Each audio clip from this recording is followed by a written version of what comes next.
हाय, तर हा होता आपला पेस्ट्रीचा व्हिडिओ, जो की भरपूर दिवस आधी ही ऑर्डर आलेली. तर मला ना रसमलाई आणि चॉकलेटची ऑर्डर आलेली.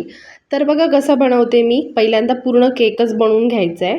त्यानंतर आपण रसमलाईने सोक करून अशा प्रकारे क्रीम लावून घ्यायची आहे केकला.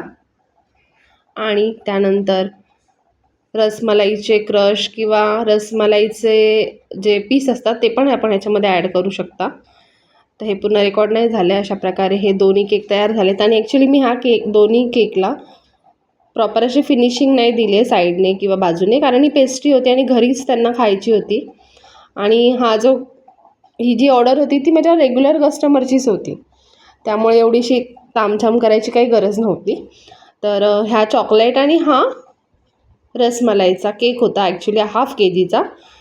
तर ह्या पेस्ट्री अशा प्रकारे मी कट केल्या आणि कस्टमरला तर नेहमीच रसमलाईचा फ्लेवर माझ्याकडचा खूपच आवडतो.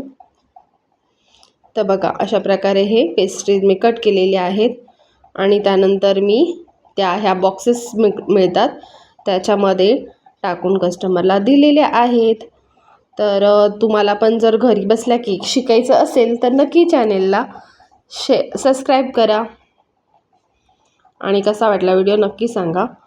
आणि बघा खूपच इझी आहे, तुम्ही पण घरातून असा बिझनेस करू शकता.